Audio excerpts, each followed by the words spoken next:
믿기 힘든 일이었습니다. 아니, 솔직히 말하면 지금도 가끔은 꿈을 꾸는 건 아닐까 싶은 순간들이 있어요. 눈을 감으면 여전히 그날 밤, 불현듯 제 뒤를 덮친 그림자와 찢어질 듯한 공포, 그리고 제 목덜미를 타고 흐르던 그 따뜻하고 끈적한 감촉이 생생하게 떠오릅니다. 그 한밤중의 충격적인 사건은 제 삶을 완전히 뒤흔들었고, 저는 그 이후로 예전의 제가 아니게 되었죠. 그 사건 이후 저는 더 이상 거울을 보지 못했어요. 거울 속에 비친 제 얼굴은 낯설고 낡고 어두운 감정으로 가득 차 있었습니다. 무엇보다 밤이 너무 무서웠어요. 해가 지면 마치 누군가가 저를 다시 찾아올 것만 같았습니다. 혼자 걷는 일은커녕 창밖을 내다보는 것도 두려웠어요. 사람을 마주보는 법도 미소 짓는 방법도 잊어버린 채 저는 36살의 나이에 사회적으로는 완전히 사라진 사람이 되어버렸습니다. 저는 콜롬비아 북부의 작은 도시에서 태어나 자랐습니다. 원래는 초등학교 교사였어요. 아이들에게 글자를 가르치고 책을 읽어주고 미래에 대해 꿈꾸게 해주는 일을 누구보다 사랑했습니다. 하루하루가 정직하고 따뜻했죠. 그런데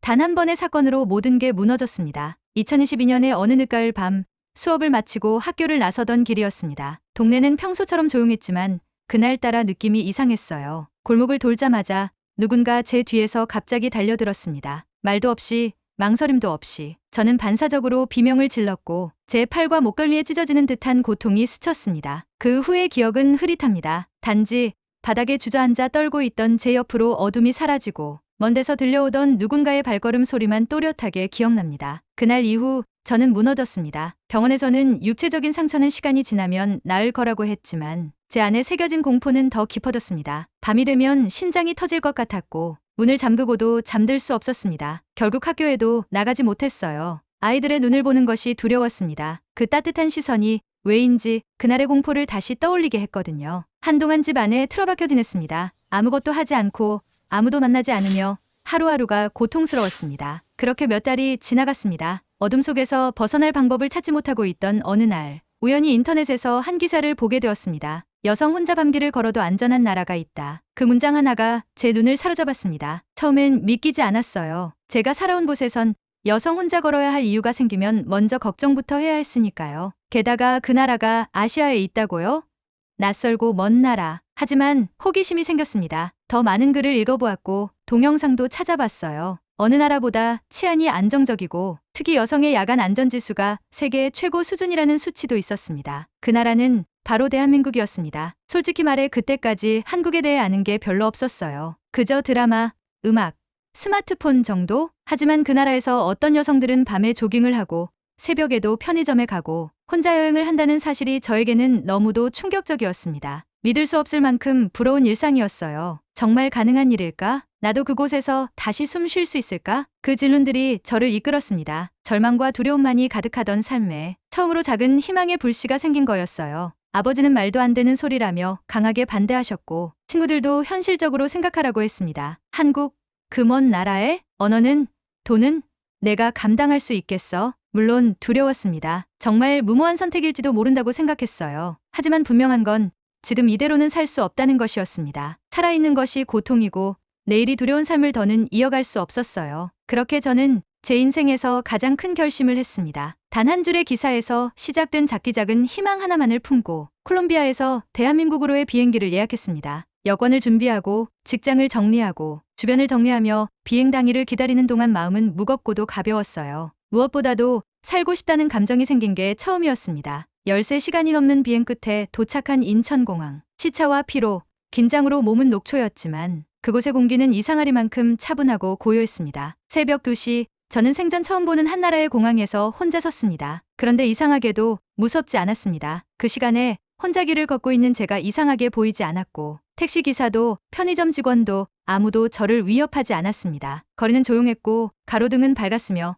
CCTV는 곳곳에 설치돼 있었죠. 처음으로 나 혼자 있어도 괜찮을지도 모른다는 생각이 들었습니다. 그날 저는 처음으로 밤 공기를 들이마시며 눈을 감았습니다. 두려움이 완전히 사라진 건 아니었지만 마음 깊숙이 묘한 안도감이 스며들었어요. 그리고 저는 그 순간 확신했습니다. 여기서 내 두 번째 인생이 시작될지도 몰라. 이 이야기를 끝까지 들어주신다면 제가 왜 그런 믿음을 갖게 되었는지, 왜 대한민국이라는 나라가 단순한 도피처가 아니라 삶의 전환점이 되었는지를 분명히 느끼실 수 있을 겁니다. 그리고 어쩌면 여러분도 삶이 무너진 누군가에게 회복이 가능하다는 걸 믿게 되시리라 생각합니다. 잠시만요. 이야기 이어가기 전에 구독과 좋아요, 그리고 따뜻한 댓글로 함께 응원해주세요. 당신의 작은 관심이 저 같은 사람에겐 정말 큰 힘이 됩니다. 사실 저는 늘 이해받는 삶을 원했습니다. 특별하지 않아도 괜찮으니 내가 느끼는 고통을 누군가는 알아주기를, 내가 내딛는 걸음이 비웃음거리가 되지 않기를, 그리고 무엇보다 내가 겪은 아픔이 단지 약한 성격이나 예민한 반응으로 치부되지 않기를 바랐어요. 콜롬비아에서는 그런 바람이 사치처럼 느껴졌습니다. 사람들은 무서운 일을 겪었다는 제 말을 듣고도 이렇게 말했죠. 그 정도는 누구나 한 번쯤 겪는 일이야. 그 일이 너를 망가뜨릴 정도라면 애초에 내가 약했던 거겠지. 그런 말을 들을 때마다 저는 더욱 조용해졌습니다. 말하지 않는 게 나을지도 모른다고 생각하게 됐고, 점점 감정을 숨기게 되었어요. 나중엔 나 자신조차도 내 감정이 정말인지 헷갈리기 시작했습니다. 그런데도 마음 한구석엔 늘 질문이 남아 있었어요. 내가 잘못한 걸까? 내가 너무 유난스러운 걸까? 아니면 정말로 나 같은 사람도 다시 살아갈 수 있을까? 한국에 대한 기사를 보고 그 나라에선 여성 혼자 밤길을 걸어도 안전하다는 말에 저처럼 눈물을 흘린 사람이 또 있을까요? 단지 그 한 줄의 문장이 제 마음속 어두운 방 한켠에 있던 조그만 창문을 열었습니다. 살고 싶다는 욕망은 바로 거기서 나왔습니다. 안전한 공간, 이해받을 수 있는 사회, 그리고 다시 사람들과 마주할 수 있는 희망. 그걸 저는 한국이라는 나라에서 찾고 싶었습니다. 하지만 머리로는 그렇게 생각해도 제 감정은 그리 단순하지 않았습니다. 한국에 도착한 첫날, 새벽의 공기는 맑고 차가웠고 거리는 조용했습니다. 그런데도 낯설었습니다. 언어는 하나도 알아들을 수 없었고 표지판도 모두 생소했어요. 사람들이 무표정한 것도, 제가 외국인이라는 걸 의식하는 것도 당연하겠지만 처음엔 그것조차 벽처럼 느껴졌습니다. 정말 여기서 다시 시작할 수 있을까? 혹시 나는 이곳에서도 외톨이가 되진 않을까? 그 질문들이 매일 저를 괴롭혔습니다. 용기를 내어 걸어본 밤거리에서 공황이 찾아왔고 사람들이 많은 지하철 안에서도 숨이 막혔습니다. 제 몸은 아직도 예전의 공포를 기억하고 있었고 머리는 그걸 이겨내고 싶어 했습니다. 그 사이에서 저는 매일 줄다리기를 했죠. 하지만 그 와중에도 놓지 않았던 건 기회였습니다. 이 나라라면 누군가는 내 얘기를 들어줄지도 몰라. 이곳에선 내가 다시 사람을 믿을 수 있을지도 몰라. 그리고 어쩌면 나 같은 사람도 누군가에게 도움이 될 수 있을지도. 이후 한국에서 만난 사람들은 하나 둘씩 제 세계를 조금씩 바꾸기 시작했습니다. 저를 도와준 구급대원, 외국인 지원센터의 직원, 그리고 처음으로 진심으로 제 이야기를 들어준 정신건강의학과 의사. 그들과의 만남은 마치 이질적인 세상 속에서 아주 조심스럽게 던져진 다리 같았습니다. 아직 완성되진 않았지만 그 위를 조심스레 걸어가 보고 싶은 마음이 들 정도는 되었죠. 제가 겪은 공포는 사라지지 않았지만 그 위에 이해받았던 기억이 하나둘 덧칠되면서 조금씩 무게가 옅어졌습니다. 그리고 문득 깨달았어요. 나는 나만의 속도로 회복되고 있다. 지금까지 아무도 이해하지 못했던 고통을 여기서는 설명해도 괜찮을지도 모른다. 그 깨달음은 놀랍게도 저에게 새로운 꿈을 하나 심어주었습니다. 나도 누군가에게 그런 사람이 되고 싶다. 내가 받은 친절과 배려를 나처럼 낯선 곳에서 헤매는 누군가에게 전해주고 싶다. 그 이후부터 제 이야기는 조금씩 달라졌습니다. 이방인이었던 저는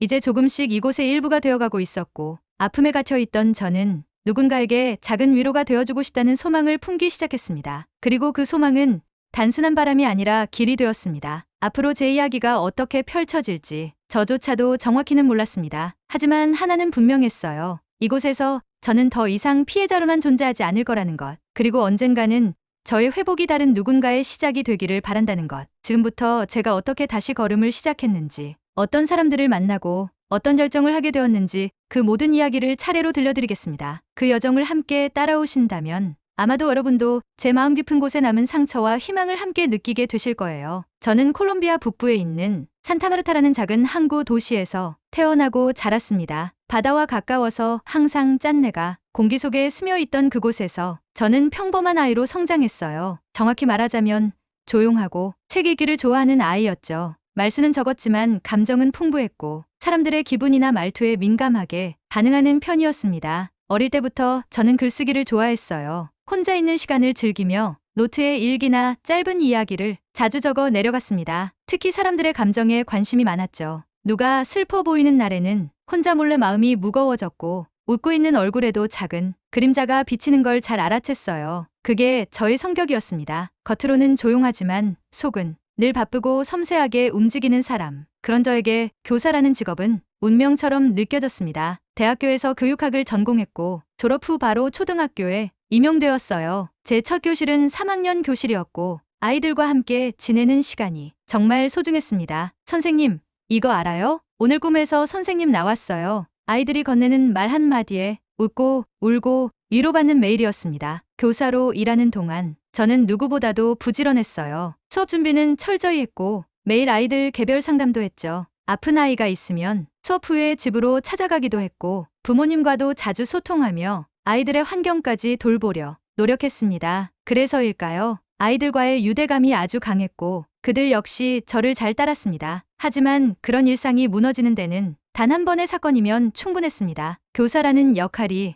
누군가의 보호자라는 위치가 한순간에 무의미해질 수 있다는 걸 처음으로 깨달았던 밤 이후로 제 삶은 송두리째 흔들렸습니다. 그 일 이후 저는 학교를 그만둘 수밖에 없었습니다. 교단에 서는 것조차 공포로 다가왔고 아이들의 밝은 얼굴을 보면서도 내면 깊은 곳에서는 불안과 두려움이 고개를 들었습니다. 혹시 내가 무너지는 모습을 아이들이 보게 될까? 내가 지금 선생님으로서 괜찮은 사람이 맞을까? 그런 자문이 반복되면서 저는 조금씩 스스로를 격리하기 시작했습니다. 외출은 줄었고 전화도 받지 않게 됐고 친구들과의 연락도 멀어졌어요. 사람들 사이에 있으면 어딘가 불편하고 누가 내 뒤를 지나가면 심장이 쿵 하고 멈추는 그런 감각을 반복해서 느꼈습니다. 부모님은 저를 걱정하셨지만 어떻게 도와야 할지 몰라 속만 태우셨고 저 역시 위로를 받기보다 부담을 주는 존재가 된 것 같아 더더욱 고립되어 갔죠. 그 무렵에 제 하루는 아침이 오는 게 두렵고 밤이 오는 건 더 무서운 그런 반복의 연속이었습니다. 텔레비전은 틀어놓고 있었지만 무슨 소리를 하는지는 들리지 않았고 음식은 입에 넣었지만 맛이 없었고 잠은 잤지만 전혀 쉰 것 같지 않았어요. 살아있는 듯하지만 실제로는 멈춰있는 느낌. 그게 제 현실이었습니다. 그렇게 저는 교사 엘리아나가 아닌 불안정한 여성 엘리아나가 되었고 누군가를 가르치는 사람이 아니라 누군가의 손을 붙잡고 싶은 사람이 되어 있었습니다. 이야기의 시작은 바로 그 바닥에서부터입니다. 제가 삶의 바닥을 딛고 다시 빛을 보게 되기까지 그 사이엔 수많은 내적 갈등과 사람들과의 만남 그리고 아주 작지만 결정적인 용기 하나가 존재했습니다. 그리고 그 용기는 낯선 나라, 낯선 언어, 낯선 문화 속에서 제가 다시 일어설 수 있는 디딤돌이 되어주었습니다. 지금부터 들려드릴 이야기는 단순한 감동 이야기가 아니라 저처럼 무너졌던 누군가가 다시 삶을 선택하고 사람과 다시 연결되는 그 과정을 담은 기록입니다. 그날도 저는 변함없이 방 안에 웅크려 있었습니다. 커튼은 닫혀 있었고 전등은 켜두었지만 방 안의 공기는 어딘지 무겁고 답답했죠. 낮인데도 밤처럼 느껴졌고 시간은 멈춘 것 같았습니다. 그렇게 또 하루를 보내고 있었어요. 아무런 의미 없이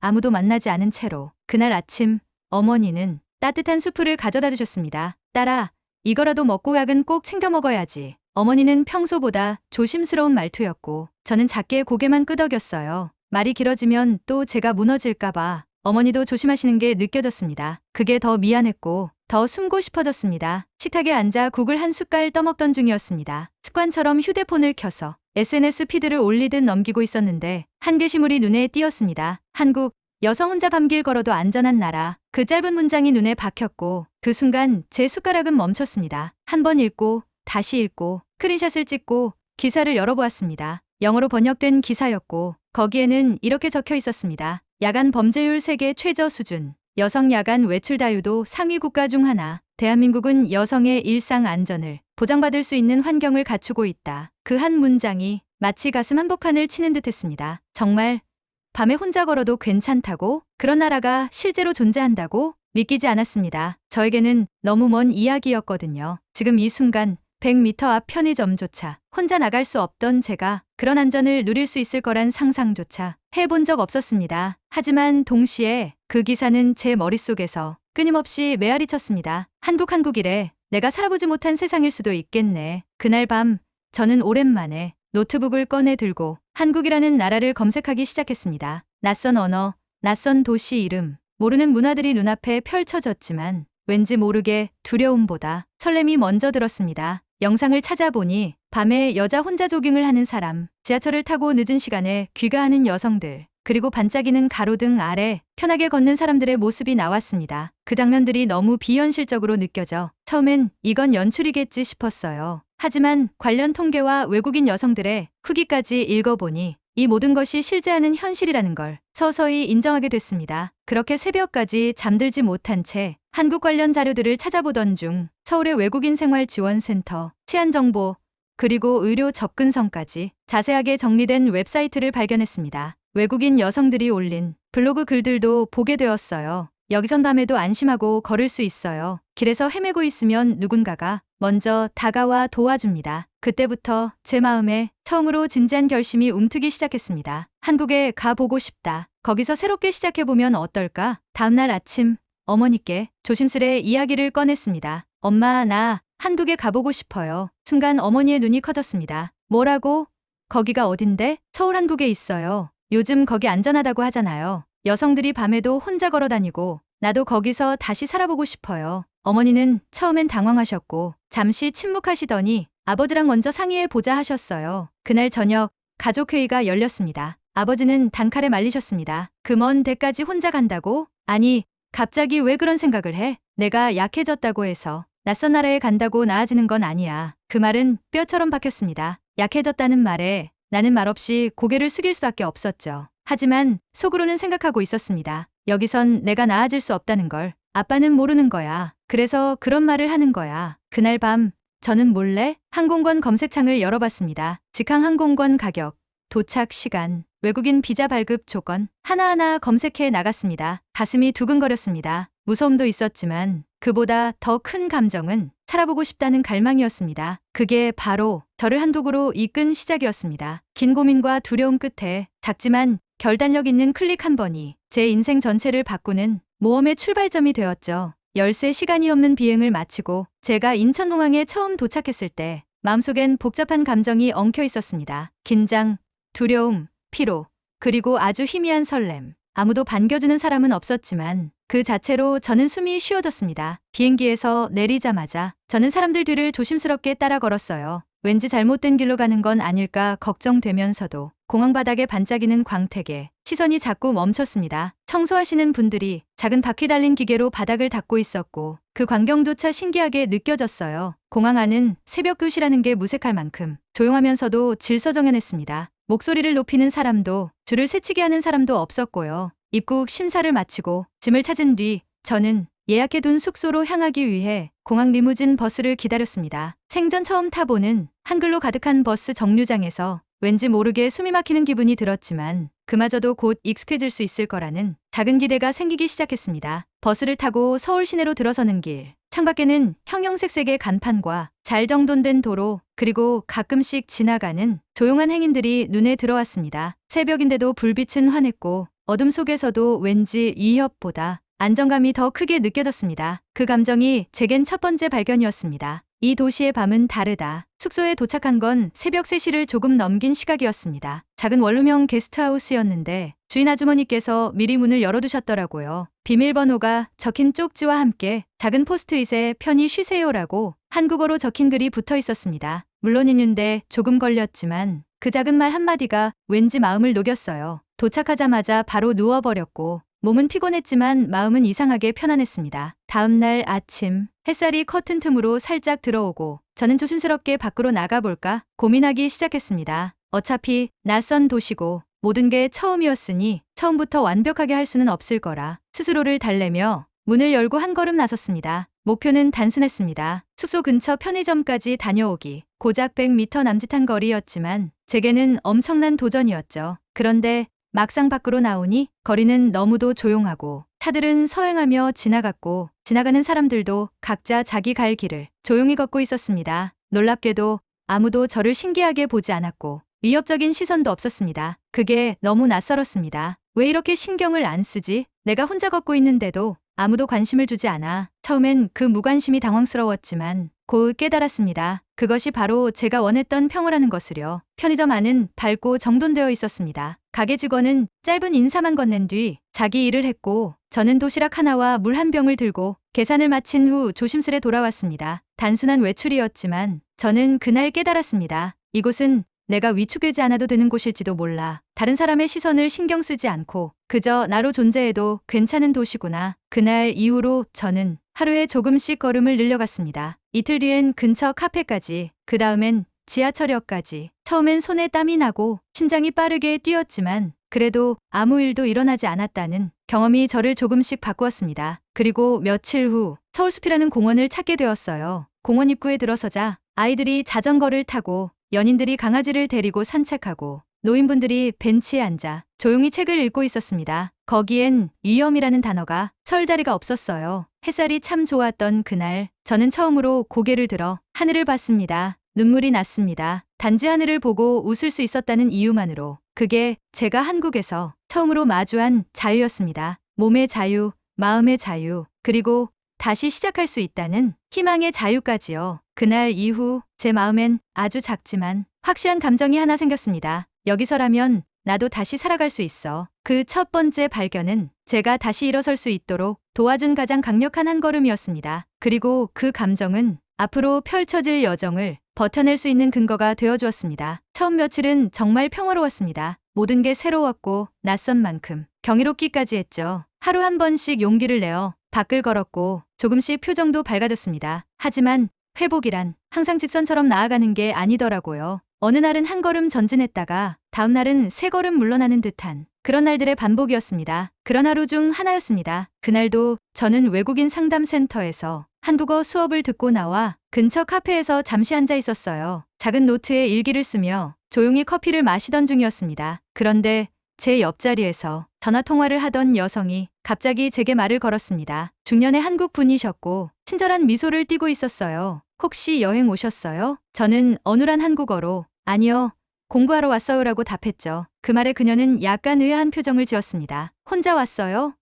네. 가족은 없어요? 없어요. 순간 짧은 정적이 흘렀고 그녀는 낮은 목소리로 조심스레 물었습니다. 무슨 일 있었어요? 저는 당황했고 그저 조금요라고 대답할 수밖에 없었습니다. 그녀는 고개를 끄덕이며 이해한 듯 고개를 끄덕였지만 다음에 나온 말이 제 가슴을 쿡 찔렀습니다. 그래도 여기까지 올 필요는 없지 않았을까요? 한국이 외국인에게 그리 쉬운 나라는 아니에요. 순간 머릿속이 복잡해졌습니다. 그녀가 말한 건 악의 없는 걱정일 수도 있었지만 저에겐 무언의 의심처럼 들렸습니다. 정말 내가 여기까지 올 필요가 있었을까? 나는 지금 무리한 선택을 하고 있는 걸까? 그 물음이 마음 한가운데에서 또다시 시작된 거였어요. 그날 저녁 숙소로 돌아와 어두운 방 안에 앉아 있으면서 문득 아버지의 말이 떠올랐습니다. 그 먼 데까지 간다고 내가 달라질 것 같아. 그런 건 결국 마음먹기에 달린 거야. 그 말이 맞을지도 모른다는 두려움이 밀려왔습니다. 정말 저는 단지 도망치기 위해 이곳에 온 걸까요?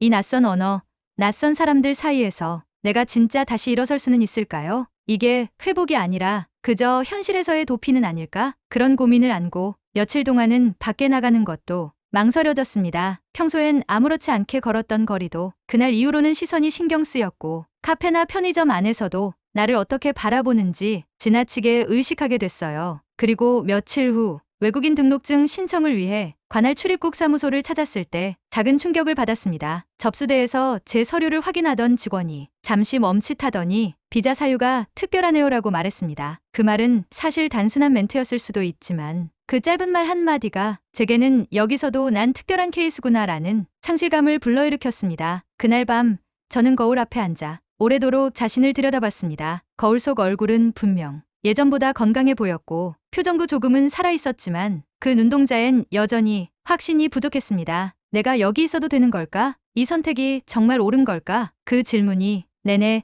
나를 따라다녔습니다. 모든 변화는 기대와 설렘만으로 이어지지 않음을 그때 저는 뼈저리게 느꼈습니다. 새로운 환경, 새로운 사회, 그리고 새로운 시선 속에서 나는 다시 한번 내가 누구인지 왜 여기 있는지를 스스로에게 증명해야 했습니다. 그리고 그 증명은 누구보다 나 자신을 향한 설득에서 시작되어야 했습니다. 괜찮을 줄 알았어요. 정말 그렇게 믿었어요. 거울 앞에서 혼잣말을 하듯 내뱉은 말이 방 안에 메아리처럼 퍼졌습니다. 저는 그날 아무 일도 하지 못한 채 하루 종일 침대에 누워 있었습니다. 아침 햇살이 방 안을 가득 채워도 커튼을 거들 힘조차 나지 않았죠. 바깥은 따뜻하고 환했지만 제 마음은 다시 회색빛으로 물들고 있었습니다. 며칠 전까지만 해도 커피 한 잔 마시러 외출하는 게 작은 기쁨이었는데 지금은 현관문 손잡이조차 잡고 싶지 않았습니다. 혹시 밖에 나갔다가 누군가 또 나에게 묻는다면 왜 왔냐고, 왜 하필 여기냐고 그 질문은 이제 남의 목소리로 들리지 않았습니다. 제 안에서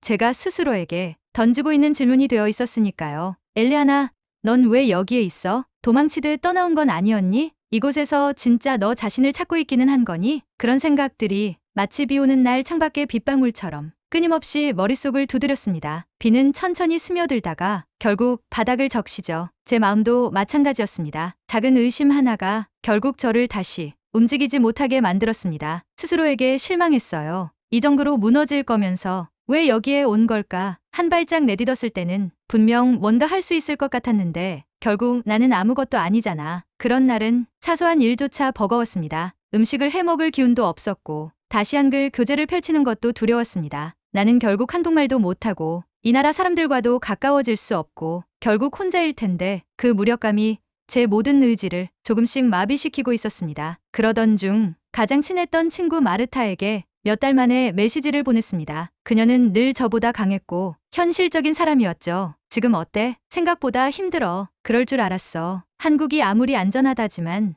혼자서 외국에서 살아간다는 게 쉽겠어? 그 말이 틀린 건 아니었어요. 하지만 이상하게도 그 순간 저는 몹시 외로워졌습니다. 아무도 내가 얼마나 절박했는지 이 선택이 내겐 생존이었단 걸 이해하지 못하나? 아니야, 혹시 나만 그렇게 생각한 건 아닐까? 자꾸만 제 선택이 경솔했던 건 아닐까? 마치 환상에 취해 막연한 희망만으로 이 먼 땅에 도착한 건 아닐까 하는 후회가 밀려왔습니다. 그날 밤 저는 처음으로 돌아가고 싶은 생각을 했습니다. 콜롬비아로 돌아가면 그래도 가족이 있고 언어는 통하고 적어도 이방인은 아니잖아. 그렇게 스스로를 달래려 했지만 곧 머릿속에 그 밤의 기억이 떠올랐습니다. 그 어두운 골목, 달리던 발소리, 차가운 벽에 부딪히던 제 몸, 그리고 그곳에 돌아가는 거지 안전이 아니라 다시 고통으로 이어질 수도 있다는 사실. 그렇다면 저는 도대체 어디로 가야 했을까요? 이곳은 낯설고 그곳은 위험하고 그렇다고 어디에도 속할 수 없는 사람처럼 느껴졌습니다. 그날은 정말 힘든 밤이었어요. 한참을 울다가 노트북을 켰고 블로그에 그냥 조용히 제 마음을 적어봤습니다. 나는 지금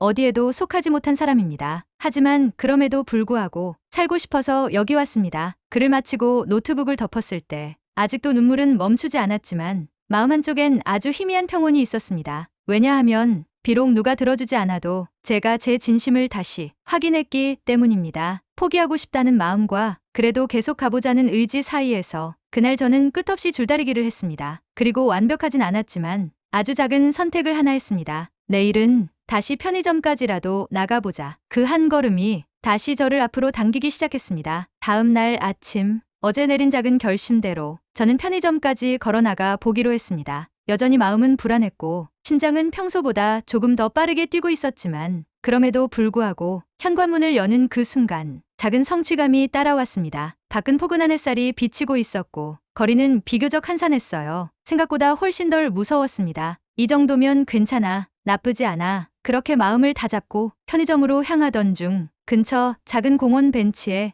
앉아있는 노년 여성 한 분이 제게 눈인사를 건넸습니다. 처음엔 그저 인사인 줄 알았어요. 하지만 제가 머뭇거리자 그분이 먼저 말을 걸어오셨습니다. 처음 보는 얼굴인데 여행 왔어요? 익숙한 말이었고 저는 익숙한 대답을 했습니다. 아니요.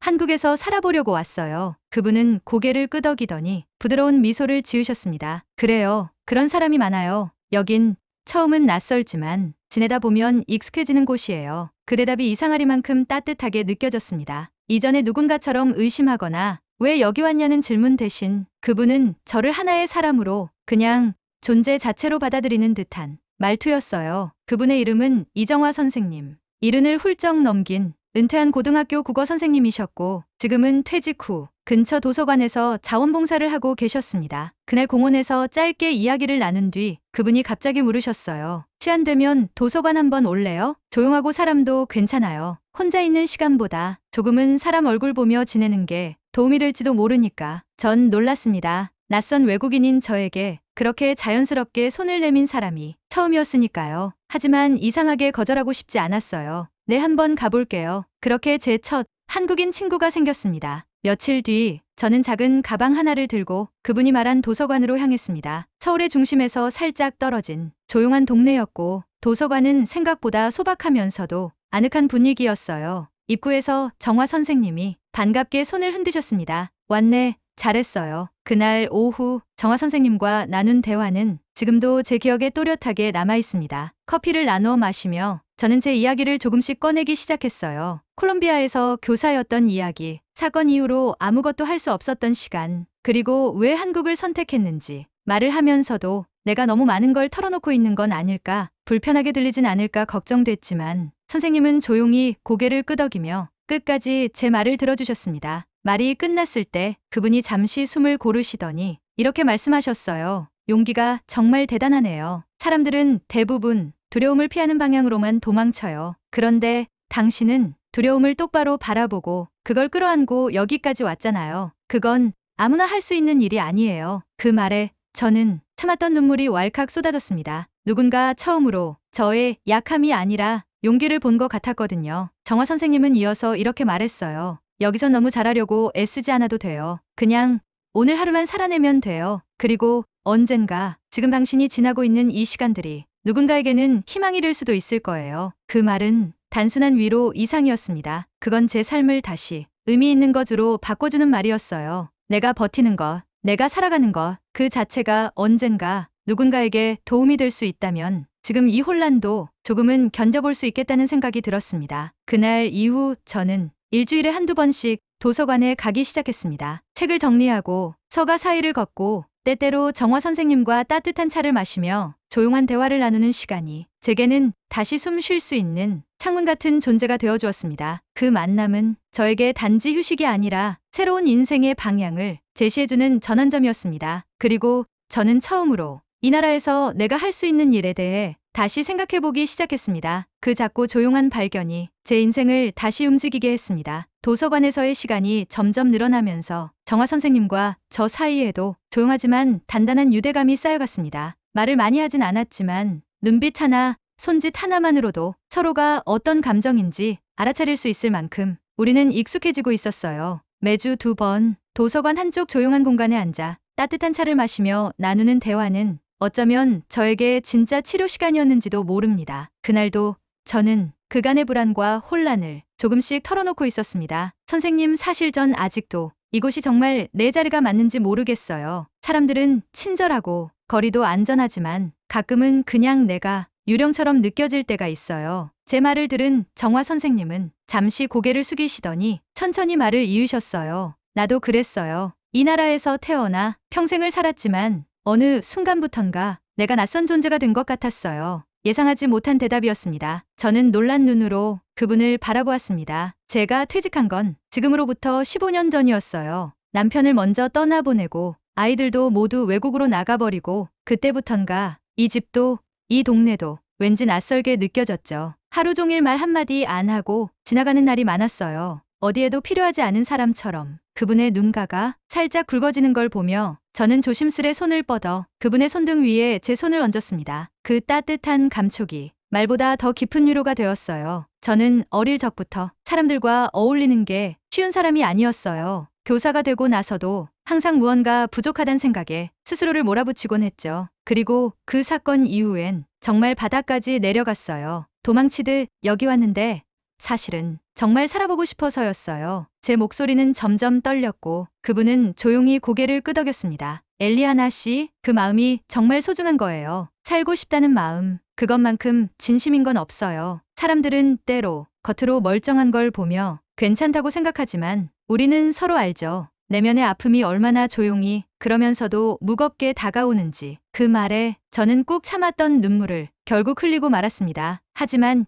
이번엔 창피하지 않았어요. 이해받는다는 느낌은 그 어떤 언어보다 먼저 가슴을 울리는 감정이었거든요. 우리는 그날 서로의 상처를 조용히 꺼내 탁자 위에 올려두었습니다. 감정을 치장하지 않았고 위로를 강요하지도 않았습니다. 그저 거기 있다는 것만으로 충분한 교류가 되었습니다. 이후로 정화 선생님과 저는 이야기뿐 아니라 작은 일상도 함께 나누게 되었습니다. 도서관 정리를 함께 하거나 근처 시장에 함께 다녀오거나 때때로는 한강 둔치를 천천히 걷기도 했습니다. 말없이 걷는 그 시간이 저에게는 참 특별했어요. 누군가와 함께 걷는다는 게 이렇게 편안한 감정일 수 있다는 걸 저는 몰랐거든요. 그분과 함께한 시간은 저를 다시 사람들과 연결되게 했고 내가 누군가에게 부담이 아니라 존재할 수 있는 사람이라는 걸 조금씩 느끼게 해주었습니다. 정화 선생님은 어느 날 저에게 이렇게 말씀하셨어요. 엘리아나 씨, 당신은 지금 아주 잘하고 있어요. 천천히 걷는 것도 충분히 아름다운 일이에요. 그 말은 제 가슴속에 조용히 남아 제가 흔들릴 때마다 다시 중심을 잡게 해주는 따뜻한 바람이 되어주었습니다. 그리고 저는 마침내 깨닫게 되었습니다. 사람은 상처를 지닌 사람에게서 가장 깊은 위로를 받는다는 사실을요. 그런 깊은 연결이 저를 다시 세상과 조심스레 이어주기 시작했습니다. 정화 선생님과 점점 가까워지면서 저는 그분이 단지 인생 선배가 아니라 한국이라는 나라의 역사와 변화를 온몸으로 겪어온 살아있는 이야기임을 알게 되었습니다. 나 젊었을 땐 말이지, 밤에 혼자 다니는 여자는 있을 수 없는 일이었어. 그분은 한 번은 그렇게 말문을 열었습니다. 그땐 밤이 되면 여자는 집 안에 있어야 한다는 게 당연한 일이었고, 버스 안에서조차 누가 손을 뻗어도 신고하는 사람은 거의 없었지. 저는 놀랐습니다. 여기조차 그랬다고? 제가 바라본 한국은 늦은 밤에도 여성이 조깅을 하거나 혼자 지하철을 타는 것이 일상처럼 느껴지는 사회였거든요. 정화 선생님은 젊은 시절 겪었던 일들을 조금씩 이야기해 주셨습니다. 내가 대학 다니던 시절엔 여자라는 이유로 교수님들이 질문도 안 받고 직장 면접에서도 결혼 계획부터 묻더라고. 그 말들은 충격적이면서도 이 사회 역시 긴 시간을 거쳐 천천히 바뀌어 왔다는 사실을 처음으로 실감하게 해주었습니다. 지금은 참 많이 변했어요. 여성 경찰관도 많아졌고, 신고하면 바로 대응하는 시스템도 생겼고, 무엇보다 사람들의 인식이 달라졌죠. 예전엔 여성의 불안을 예민하다고 했지만 지금은 당연한 감각으로 받아들여요. 그분의 말을 들으며 저는 한국이라는 사회가 단순히 안전한 나라로 태어난 게 아니라 수많은 여성들과 시민들이 끊임없이 외치고 요구하고 지켜내려는 노력 끝에 지금의 시스템을 만들어냈다는 걸 알게 되었습니다. 여기서 혼자 걷는 것이 당연한 일이 되기까지 이 사회도 오랜 싸움을 겪어왔구나. 그 사실은 제게 아주 큰 위로로 다가왔습니다. 콜롬비아에서 여성으로 살아가는 일은 늘 경계하고 두려워해야 하는 일이었습니다. 밤거리, 대중교통, 심지어 학교 안에서도 여성은 언제나 스스로를 지켜야 했습니다. 누군가 도와주기보다 왜 그런 옷을 입었냐고 질문받는 사회 속에서 저는 자랐습니다. 그래서 한국의 지금이 처음엔 너무 낯설게 느껴졌고, 이런 일이 가능하단 말이야? 풀 정도로 놀라웠습니다. 하지만 그 낯설음은 시간이 지나면서 점점 존경으로 바뀌었습니다. 특히 정화 선생님이 책장에서 꺼내준 한 권의 책은 제게 큰 전환점이 되었어요.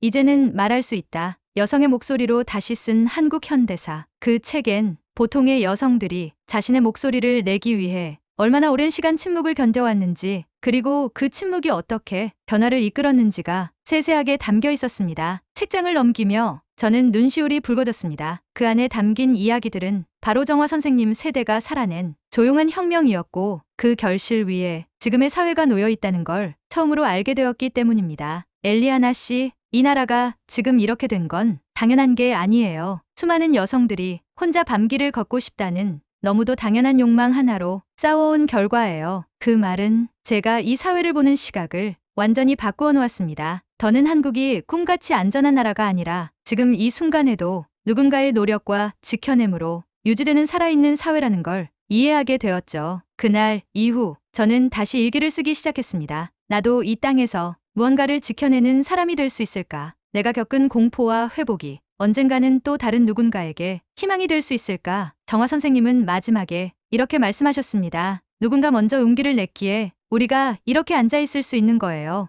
이제는 당신 차례일 수도 있어요. 그 말은 마치 제 인생의 다음 페이지를 넘기라는 신호처럼 느껴졌습니다. 이제는 나도 이 사회의 작지만 분명한 일부로 살아갈 수 있다는 확신이 조금씩 마음에 자리 잡기 시작했거든요. 정화 선생님과의 만남, 그리고 한국 사회에 대한 깊은 이해는 제 마음의 작지만 분명한 변화를 불러왔습니다. 나도 뭔가 해봐야겠다. 그 첫 시도는 간단한 것이었습니다. 자원봉사, 제가 원래 했던 일, 사람을 돌보고 함께하는 일이 저를 살게 했던 만큼 그 일을 다시 시작해보고 싶었습니다. 서울시 외국인 지원센터에서 다문화 가족을 위한 아동 돌봄 자원봉사자를 모집한다는 소식을 알게 되었고, 망설이다가 결국 신청서를 보냈습니다. 긴장된 손끝으로 작성한 자기소개서와 동기란, 제 인생에서 처음으로 다시 사회 속으로 들어가는 문을 두드린 셈이었습니다. 며칠 뒤 메일로 연락이 왔습니다. 면접 일정이 잡혔고, 저는 깔끔한 옷을 챙겨 입고 정화 선생님과 함께 지하철을 타고 면접장으로 향했습니다. 잘할 수 있어요. 당신은 누군가에게 꼭 필요한 사람이에요. 선생님의 격려를 가슴에 새기며 문을 두드렸습니다. 면접관은 젊은 여성 두 분이었습니다. 친절한 미소로 시작된 인터뷰였지만 진행될수록 표정에 미묘한 변화가 느껴졌습니다. 한국어는 어느 정도 하세요? 간단한 대화는 가능하지만 아직 유창하진 않아요. 아이들과 한국어로 소통이 어느 정도 되실까요? 최선을 다할 수 있어요. 그쪽도 다양한 문화 배경을 이해해줄 수 있는 사람이 필요하지 않을까요? 제 말에 면접관 중 한 분이 살짝 고개를 기울이며 말했습니다. 좋은 의도는 감사하지만 아이들과의 소통이 원활해야 하는 부분이 크다 보니 죄송하지만 이번 기회엔 어렵다는 말씀 드려야 할 것 같아요. 그 말은 조심스럽고 부드러웠지만 제게는 너무나 날카로운 칼날 같았습니다. 면접이 끝난 뒤 저는 인사도 제대로 하지 못하고 밖으로 나왔습니다. 정화 선생님이 걱정스레 묻기도 전에 제 눈에서는 눈물이 흘러내렸습니다. 안 되나 봐요. 결국은 제가 가진 것으론 부족한가 봐요. 말을 하는 내내 목이 메이고 숨이 막혔습니다. 그 순간 그동안 쌓아온 모든 자신감이 무너지는 느낌이었어요. 나는 좋은 마음으로 다가가려 했고 의미 있는 첫걸음을 내디디려 했을 뿐인데 내가 할 수 있는 게 정말 없다는 걸 깨달은 느낌. 마치 필요 없는 사람이라는 도장을 찍힌 것 같았습니다. 그날 밤 저는 숙소로 돌아와 불도 켜지 않은 채 긴 시간을 누워 있었습니다. 다시 돌아가야 하나? 아직 늦지 않았을지도 몰라. 콜롬비아에 돌아가면 적어도 언어 장벽은 없고 가족도 있으니까. 하지만 동시에 그곳에서의 마지막 기억들이 제 목을 조여왔습니다. 어두운 골목, 가슴을 짓누르던 공포, 도움을 요청할 수 없었던 절망. 그 기억은 돌아갈 수 없는 이유이자 여기 남아 있어야 하는 이유이기도 했습니다. 그럼에도 나는 여기 있고 싶다. 이 말이 마음속 깊이 떠올랐지만 그날만큼은 그 믿음조차 흐릿하게 느껴졌습니다. 정화 선생님은 말없이 제 옆에 앉아 손을 잡아주셨습니다. 속상했겠네요. 그 한마디에 저는 또다시 울음을 터뜨렸습니다. 저 이제 뭘 해야 할지 모르겠어요. 이 나라에서 내가 진짜 필요한 사람일 수 있을까요? 선생님은 한참을 말없이 있다가 천천히 말씀하셨습니다. 거절당하는 건 당신의 존재가 잘못됐다는 게 아니에요. 그저 지금은 맞지 않았을 뿐이에요. 그게 전부예요. 하지만 이걸로 멈추지 않으면 결국 당신을 받아들이는 자리는 어디엔가 반드시 있어요. 그 말은 머리로는 이해되었지만 마음으론 받아들이기 힘들었습니다. 그래서 저는 그저 조용히 고개를 끄덕였고 그날 밤은 그렇게 깊고 어두운 생각 속에 조용히 가라앉았습니다.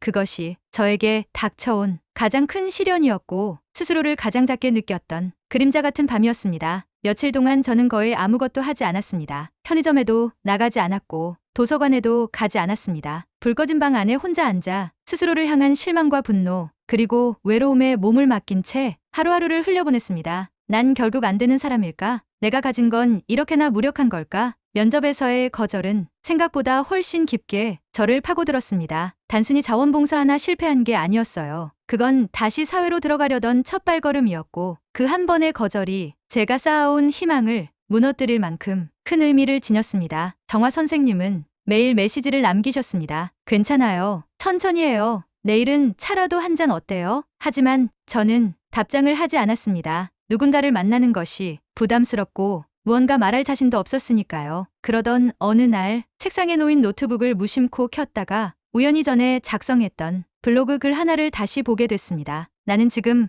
어디에도 속하지 못한 사람입니다. 하지만 그럼에도 불구하고 살고 싶어서 여기 왔습니다. 그 문장을 읽는 순간 심장이 순간 움찔했어요. 마치 과거의 내가 지금의 나에게 조용히 말을 걸어오는 것 같았습니다. 그럼에도 불구하고 바로 그 표현이었습니다. 누구도 대신 말해주지 않았던 그 말. 모두가 왜라고 묻던 그 질문 앞에서 내가 스스로 내린 유일한 대답. 그 문장을 몇 번이나 되뇌이다가 저는 천천히 눈을 감았습니다. 그리고 그동안 있었던 일들을 하나씩 떠올렸습니다. 처음 한국에 왔던 날, 낯선 공항에서 느꼈던 조용한 안정감, 혼자 편의점을 향해 걷던 첫 외출의 설렘, 서울숲에서 하늘을 보며 흘렸던 눈물, 정화 선생님과 마주 앉아 서로의 상처를 털어놨던 따뜻한 순간들. 나는 실패만 했던 게 아니었어. 이미 수많은 걸 해냈고 그 과정 하나하나가 나를 다시 일으켜 세워준 시간이었어. 그때 문득 정화 선생님이 하셨던 말씀이 떠올랐습니다. 당신은 이미 살아내고 있어요. 잘 걷는 게 중요한 게 아니라 넘어져도 다시 일어나는 그 마음이 더 강한 힘이에요. 맞아요. 나는 지금까지 계속 일어났고 계속 앞으로 걸어왔어요. 누구보다 느리지만 누구보다 간절하게. 그리고 지금도 포기하지 않고 살고 있었던 거예요. 내가 가진 건 거창한 능력이나 화려한 이력은 아니지만 살고자 하는 마음, 그리고 사람을 향한 진심, 그것만은 누구보다 확실해. 그 순간 저는 무언가 아주 중요한 걸 깨달은 듯한 기분이 들었습니다. 이곳에서 내가 증명해야 할 것은 뛰어난 한국어 실력도 아니고 완벽한 경력도 아니었습니다.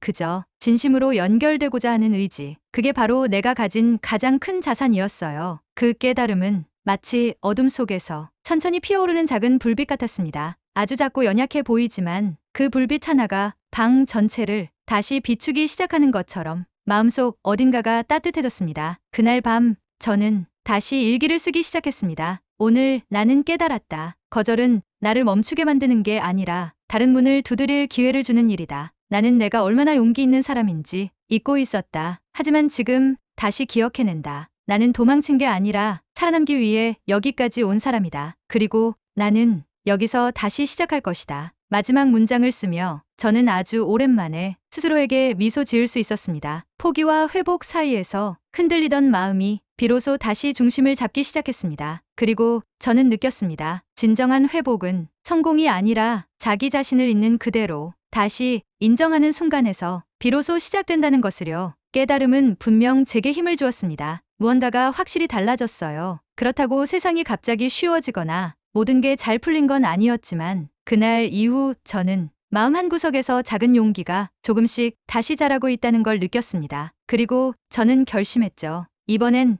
내가 먼저 다시 문을 두드려 보자. 다시 무언가를 시도하기엔 어쩌면 아직 부족했지만 그래도 저는 도서관으로 향했습니다. 정화 선생님께 연락도 없이 조용히 도서관 입구에 섰을 때 마침 선생님이 책을 정리하다 저를 발견하고 반가운 미소를 지으셨어요. 왔네요. 엘리아나 씨. 기다리고 있었어요. 그 말에 저는 말없이 고개를 숙이고 울컥한 마음을 애써 삼켰습니다. 그날 저는 한참 동안 아무 말 없이 책장을 정리하며 시간을 보냈습니다. 그리고 오후 늦게 정화 선생님께서 갑자기 말씀하셨어요. 이번 주말에 작은 모임 하나 있는데 같이 가볼래요? 여러 나라 사람들도 오고 이야기 나누는 자리예요. 다문화 커뮤니티에서 하는 거니까 엘리아나 씨에게도 좋은 기회가 될 수 있을 거예요. 전 조금 망설였지만 곧 고개를 끄덕였습니다. 이번엔 피하지 말자. 그게 제 다짐이었으니까요. 그렇게 맞은 주말 작은 동네 문화센터 안 아늑한 강의실에서 다국적 사람들이 모여 있었습니다. 중국,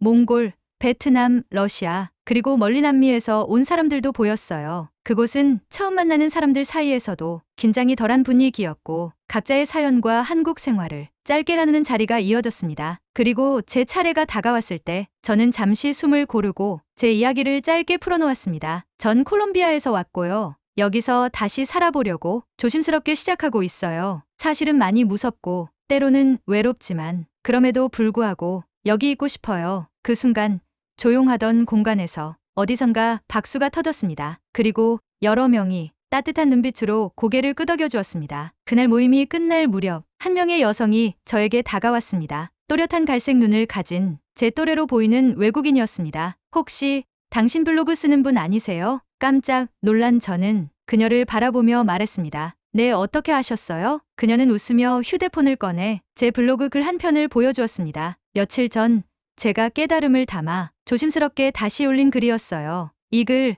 정말 큰 위로가 되었어요. 저도 비슷한 경험이 있어서 그 마음을 너무 잘 알아요. 그런데 당신 글 읽고 처음으로 나도 다시 해볼 수 있을 것 같았어요. 순간 가슴이 벅차올랐습니다. 내가 쓴 작은 글 하나가 누군가의 마음을 움직였다는 사실이 믿기지 않았습니다. 그녀의 이름은 린다. 페루에서 온 이주 여성이었고 한국에 온 지 3년째였지만 여전히 고립감에 시달리고 있다고 했습니다. 혹시 우리 같이 뭔가 해볼래요? 그녀는 조심스럽게 말을 이었습니다. 우리처럼 이곳에서 혼자 고군분투하는 외국인 여성들이 서로 연결될 수 있는 작은 모임을 만들어보고 싶어요. 이야기를 나누고 정보도 공유하고 뭐든 서로 지지해줄 수 있는 그런 공간요. 전 순간 숨이 멎을 뻔했습니다. 나에게도 누군가 이렇게 먼저 손을 내밀어 주는구나. 그 말 한마디가 내내 흔들리던 제 마음을 완전히 움직여 놓았습니다. 정말 같이 해요. 저도 누군가에게 그런 공간이 되고 싶었어요. 그날 도서관에서 돌아가는 길, 저는 버스 창밖을 보며 마음속에 다짐했습니다. 이건 그냥 내 이야기가 아니야. 나 같은 사람은 많고 우리는 서로의 등물이 될 수 있어. 그게 내가 여기 있는 이유일지도 몰라. 그렇게 예상치 못한 만남, 그리고 누군가의 공감에서 저는 진짜 반전을 맞이하게 되었습니다. 절망 끝에서 만난 또 다른 나. 그 존재가 저를 다시 살아있는 사람으로 변하게 해준 운명 같은 순간이었습니다. 린다와 나 두 사람의 만남은 생각보다 빠르게 무언가를 움직이기 시작했습니다. 우리는 매주 한 번씩 만나 작은 메모장에 아이디어를 적어 내려갔습니다. 외국인 여성 네트워크, 경험 공유 모임, 자원봉사 기반의 정서적 지지 공간. 이름도 없고 지원도 없고 거창한 계획도 없었지만 단 한 가지, 누군가 혼자 울지 않았으면 좋겠다는 마음 하나로 시작했습니다. 처음으로 우리가 마련한 자리는 정화 선생님의 도움으로 동네 작은 마을회관을 빌려 차 한잔 나누는 이야기의 모임이란 이름으로 열게 되었어요. 예상보다 많은 사람들이 문을 열고 들어왔습니다. 서툰 한국어로 혹은 영어, 스페인어, 러시아어, 중국어가 뒤섞인 다국적의 공간. 그 안에서 사람들은 조심스레 자신의 이야기를 풀기 시작했습니다. 어떤 이는 육아의 외로움을 말했고 어떤 이는 남편의 폭언에 아무 말 못했던 밤을 고백했습니다. 그리고 어떤 이는 그냥 누구와 이야기해 본 게 정말 오랜만이라고 했습니다. 그 자리에서 저는 이야기를 많이 하지 않았습니다. 그저 사람들의 눈을 바라보고 고개를 끄덕이며 괜찮다는 눈빛을 보내주었죠. 그게 저의 역할이었습니다. 그러다 한 여성분이 손을 들어 말했습니다. 여기 와서 처음으로 나 같은 사람이 또 있다는 걸 알았어요. 그게 참 위로가 되네요. 그 말에 모임 한 곳곳에서 눈물이 맺혔습니다. 저 역시도 마음이 먹먹해졌습니다. 그날 모임이 끝난 뒤 린다가 제게 말했어요. 엘리아나, 오늘 우리 정말 잘한 거야. 이건 시작이야. 정말 그랬습니다. 우리가 만든 이 작은 자리가 누군가의 하루를 견디게 했고 누군가의 침묵을 조금이나마 열리게 했다는 것. 그 사실만으로도 우린 충분히 의미 있는 일을 한 거였죠. 그리고 며칠 뒤 한 통의 메일이 제게 도착했습니다. 서울시 외국인 지원센터에서 제가 신청했던 봉사활동 관련 메일이었어요. 마음 한켠이 순간 움찔했지만 내용을 읽는 순간 숨이 멎을 뻔했습니다. 엘리아나님, 지난번 아동 돌봄 부문에서는 안타깝게 함께하지 못했지만 최근 외국인 여성 커뮤니티 활동이 큰 반향을 일으켜 센터에서 간단한 인터뷰와 문화교류 행사 진행 협업을 제안드리고자 합니다. 전 읽고 또 읽었습니다. 이건 단순한 제안서가 아니었습니다. 누군가 내 이야기를 기록하고 싶어 한다는 것, 내가 만든 작은 변화가 이제 사회의 일부로 조명되기 시작했다는 뜻이었습니다. 정화 선생님께 전화를 걸어 이 소식을 전했을 때 선생님은 잠시 조용하시다가 이렇게 말씀하셨어요. 드디어 당신이 여기서 필요한 사람이 되었네요. 아니, 사실은 처음부터 그랬죠. 다만 이제 세상이 그걸 보기 시작한 거예요. 그 말에 저는 또 눈물을 참지 못했습니다. 그날 밤 블로그에 저는 이렇게 썼습니다. 처음 한국에 왔을 때 나는 아주 작고 약한 존재였습니다. 하지만 지금 나는 누군가를 위로하고 누군가에게 손을 내밀 수 있는 사람이 되었습니다. 작은 용기 하나가 큰 변화를 만들 수 있다는 걸 이제 저는 믿습니다. 그리고 그 글엔 평소보다 훨씬 많은 댓글이 달렸습니다. 감사해요. 당신의 글을 읽으며 저도 한 걸음 내디뎠어요. 당신이 자랑스러워요. 그 메시지 하나하나가 마치 삶의 작은 별들처럼 저를 감싸 안아주었습니다. 이제 저는 더 이상 외롭지 않았습니다. 더 이상 내가 어디에 속해 있는지를 의심하지도 않았습니다. 나는 이곳에 속한 사람이 되었고 이 사회의 아주 작은 조각이라도 채워가는 사람이 되었습니다. 처음 시작은 아주 작았지만 그 작은 시작이 누군가에게는 커다란 울림이 되었다는 것, 그게 제가 얻은 가장 큰 성취였습니다. 그해 겨울 서울에는 유난히 눈이 자주 내렸습니다. 새벽부터 가늘게 내린 눈은 오후가 되면서 거리 전체를 하얗게 덮었고 그 눈 속을 걸으며 저는 문득 첫 한국 입국 날을 떠올렸습니다. 그때 저는 낯선 공항에 발을 딛고 모든 것이 두려웠습니다. 하지만 지금은 그때와 같은 하늘 아래서 같은 거리 위를 전혀 다른 마음으로 걷고 있었습니다. 이제 엘리아나 씨는 완전히 한국 사람이 다 됐네요. 정화 선생님은 장난스럽게 웃으며 제게 장갑을 건네주셨습니다. 손 시릴까봐 아까 시장에서 샀어요. 이거 진짜 따뜻해요. 장갑을 받아든 순간 그 안에서 작은 종이 쪽지가 조용히 떨어졌습니다. 추운 날일수록 내 손을 먼저 내밀어야 해요. 그게 사람 사이의 온기예요. 종이에 적힌 그 한 문장은 언젠가 선생님이 제게 해주신 말이었습니다. 추운 날일수록 오히려 더 먼저 다가가는 사람이 세상을 따뜻하게 만든다는 말. 그 말은 제게 한국에서 살아가는 방식이자 사람과 사람 사이를 잇는 작은 철학이 되어 있었습니다. 선생님, 저도 누군가에게 이런 장갑을 줄 수 있는 사람이 될 수 있을까요? 그 질문에 선생님은 잠시 눈을 감았다가 제 손을 잡으며 말했습니다. 이미 그러고 있잖아요. 그 순간 지난 모든 시간들이 한 장면처럼 떠올랐습니다. 혼자 두려움에 떨던 새벽, 거절당한 면접실, 도서관 한켠에서 흘리던 눈물, 그리고 인다와 함께 꾸려간 작은 모임. 그 모든 시간은 단지 저를 위한 시간이 아니라 누군가에게 건네줄 수 있는 무언가를 만들어 온 시간들이었습니다. 며칠 후 정화 선생님은 갑작스레 잠깐 집으로 들르자고 하셨습니다. 선생님의 집은 오래된 한옥 구조였고 벽에는 손때 묻은 책장과 흑백 사진들이 걸려 있었습니다. 거기서 선생님은 서랍을 하나 열고 작은 천에 곱게 쌓인 예지일기장 한 권을 꺼내 제게 건넸습니다. 이건 내가 처음 교사 생활을 시작하던 23 무렵부터 쓴 거예요. 사람 앞에 선다는 게 얼마나 두렵고 또 얼마나 기쁜 일인지 그 안에 다 들어있어요. 깜짝 놀란 저는 그걸 받기조차 망설였습니다. 정말 제가 이뤄도 되나요? 그럼요. 나는 이제 더 이상 그걸 쓸 일이 없어요. 이제는 당신 차례예요. 그 일기장을 받아든 순간 제 손에 닿은 건 단순한 종이 묶음이 아니라 한 세대의 시간과 감정, 삶의 태도였습니다. 그건 말 그대로 전달이었습니다. 한국 사회를 살아낸 한 여성으로서 정화 선생님이 겪은 시간의 흔적을 이제저라는 다른 사람에게 조용히 넘겨주는 순간, 그날 밤 저는 그 일기장을 펼쳐 한 줄 한 줄을 천천히 읽었습니다. 오늘도 나는 흔들렸다. 하지만 아이들 앞에서 내 흔들림이 티나지 않도록 차분하게 숨을 골랐다. 가끔은 내가 선생인지 학생인지 모르겠다. 그들도 나도 계속 배우는 중이니까. 그 문장은 지금의 저와 다르지 않았습니다. 흔들리지만 멈추지 않고 두렵지만 포기하지 않는 그 마음. 시대를 넘어 이어진 그 감정의 선은 시간과 언어를 뛰어넘어 가슴속으로 곧장 들어왔습니다. 며칠 뒤 저는 제 블로그에 그 일기장의 일부를 소개하며 이런 글을 남겼습니다. 삶은 이어지는 기록입니다. 누군가의 기억이 또 다른 누군가의 위로가 되고 그 위로가 다시 새로운 발걸음을 만들어요.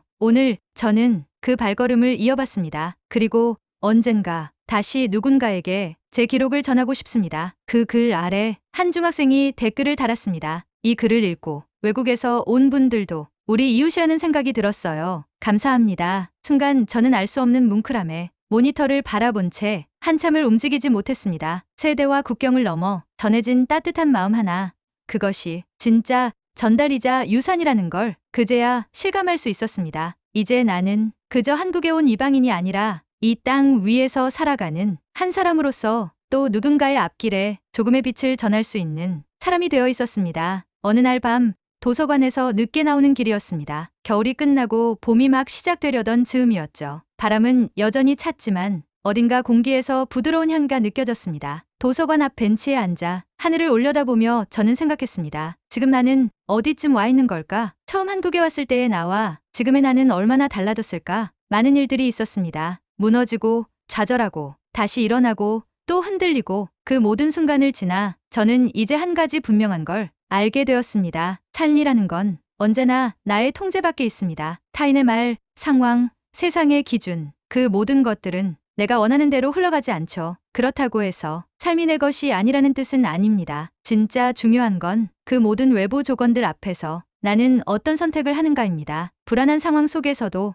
나 자신을 버리지 않고 진심을 지키려는 선택. 그게 결국 삶을 살아있는 것으로 만드는 힘이었습니다. 사람들은 종종 잘 사는 삶을 성공, 안정 혹은 명예 같은 단어로 정의하지만 저에게 있어서 잘 사는 삶이란 내가 누구인지를 잊지 않고 계속 걸어가는 것이었습니다. 누군가에게는 평범한 하루가 너무 소중할 수 있고 누군가에게는 혼자 밤길을 걷는 자유가 인생을 바꾸는 이유가 될 수 있습니다. 제게는 그 자유가 삶의 의미였고 그 자유를 선택하고 지켜낸 나 자신이 무척 자랑스럽습니다. 처음엔 도망이었습니다. 그저 무섭고 살기 위해 떠난 선택이었죠. 하지만 돌아보면 그 선택은 두려움에서 비롯된 것이 아니라 살고 싶다는 간절함에서 나온 용기였습니다. 그리고 그 용기는 한국이라는 새로운 공간 안에서 점점 다른 이름으로 자라났습니다. 도전, 연결, 연대, 공감, 그리고 마지막엔 의미로. 누구나 자기 삶의 주인공이 되고 싶어 합니다. 하지만 모든 사람이 그 기회를 쉽게 얻지는 못하죠. 저도 한때는 제 이야기가 아무 의미 없다고 생각했습니다. 하지만 지금은 작은 경험 하나하나가 다른 사람에게 빛이 될 수 있다는 걸 압니다. 그건 제가 만든 다문화 여성 모임에서도 증명됐고 블로그에 남긴 글을 통해서도 수많은 공감을 받으며 실감하게 됐습니다. 진심은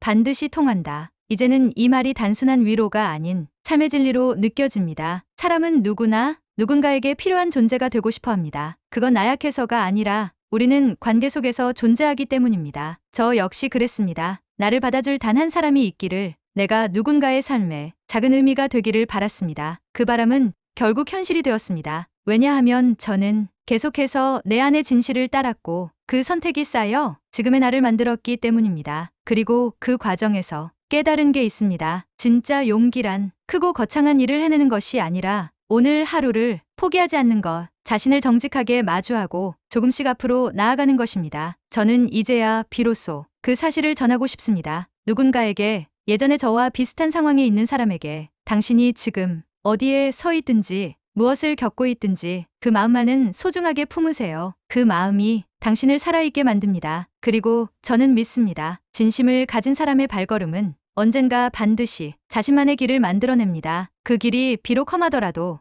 그곳엔 진짜 삶의 온기가 있습니다. 엘리아나라는 이름으로 이곳에서 다시 살아낸 이 삶은 결코 혼자만의 이야기가 아닙니다. 그것은 나처럼 두려움 속에서도 새로운 세상을 선택하려는 모든 이들에게 전하고 싶은 메시지입니다. 그리고 저는 오늘도 그 메시지를 가슴에 품고 천천히 하지만 꿋꿋하게 다시 걸어가고 있습니다. 이야기를 여기까지 들으신 여러분께 감히 묻고 싶습니다. 지금 여러분은 어떤 마음으로 하루하루를 살고 계신가요? 매일 반복되는 일상 속에서 나는 지금 잘 살고 있는 걸까? 내가 있는 이 자리는 과연 내가 진심으로 원하는 곳일까? 이런 질문 한 번쯤 해보신 적 있지 않으신가요? 사실 제 이야기는 누군가에게는 조금은 특별하고 낯설게 느껴질 수도 있습니다. 외국에서 왔다. 다른 언어와 문화에 적응했다. 혼자 모든 걸 다시 시작했다는 것이 평범하지 않게 들릴지도 모르겠지요. 하지만 저는 믿습니다. 이 이야기는 사실 모두에게 닿을 수 있는 이야기라고요. 왜냐하면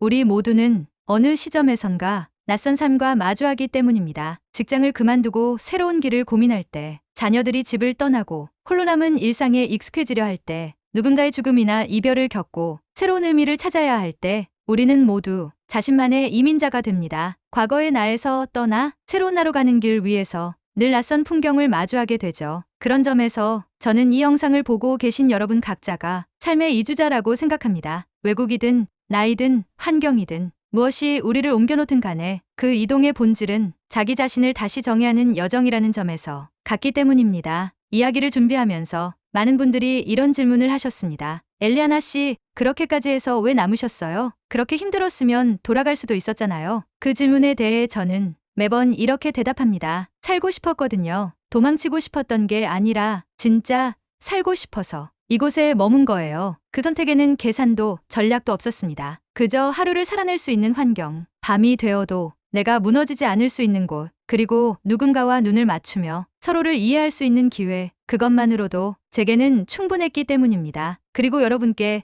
다시 묻고 싶습니다. 지금 여러분 곁에 있는 사람은 당신의 삶을 있는 그대로 지지해주고 있나요? 혹은 당신은 누군가의 그늘이 되어줄 준비가 되어 있나요? 누군가가 조용히 무서워요라고 말했을 때 왜? 라고 묻기보단 그저 괜찮아요. 여기 있어요라고 말해줄 수 있는 사람이 이 세상에 더 많아졌으면 좋겠습니다. 사람은 누구나 연결을 원합니다. 단지 말이 통하지 않거나 두려움에 갇혀 있거나 자존심이라는 이름의 벽 때문에 그 연결이 지연될 뿐입니다. 하지만 우리가 한 번 더 손을 내밀고 한 번 더 기다려주고 한 번 더 들어주는 순간이 쌓이면 그건 언젠가 누군가의 인생을 바꾸는 계기가 됩니다. 저처럼요. 제가 드리고 싶은 메시지는 간단합니다. 누군가의 살아있음은 그 자체로 이미 의미 있고 소중하다는 것.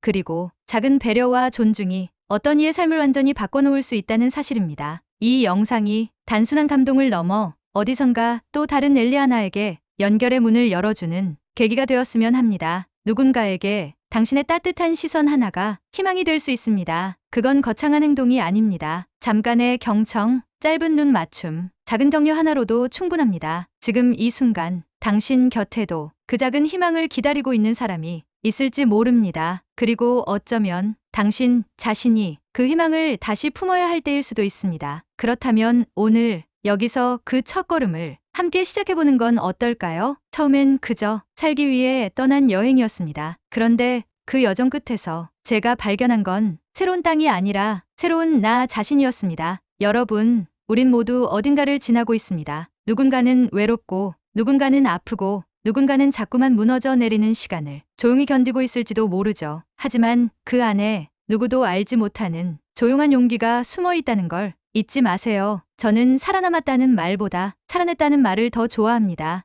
왜냐하면 누군가의 도움이 있었고 내가 다시 일어서기로 스스로 결정했기 때문이에요. 그래서 지금 당신께도 전하고 싶습니다. 당신이 지금 어떤 길 위에 있든 그 걸음 하나하나가 결국 당신을 더 깊고 단단한 사람으로 만들어줄 거예요. 흔들려도 괜찮습니다. 천천히 가도 괜찮아요. 중요한 건 당신이 오늘도 멈추지 않았다는 것. 그 사실 하나만으로 당신은 이미 충분히 아름답고 위대한 존재입니다. 제가 이 이야기를 꺼낸 이유는 누군가에게 당신도 괜찮다는 말을 조용히 하지만 분명하게 건네고 싶었기 때문입니다. 그리고 지금 당신이 그 말을 받아들 준비가 되어 있다면 부디 이 말을 당신 마음 깊은 곳에 조용히 담아주세요. 삶은 기다려주지 않지만 우린 서로를 기다릴 수 있어요. 그 기다림 속에 진짜 회복이 있고 진짜 연결이 있습니다. 그 이야기를 들어주신 당신께 감사합니다. 오늘도 살아있는 모든 이들에게 진심을 담아 고개 숙여 인사드립니다. 감사합니다.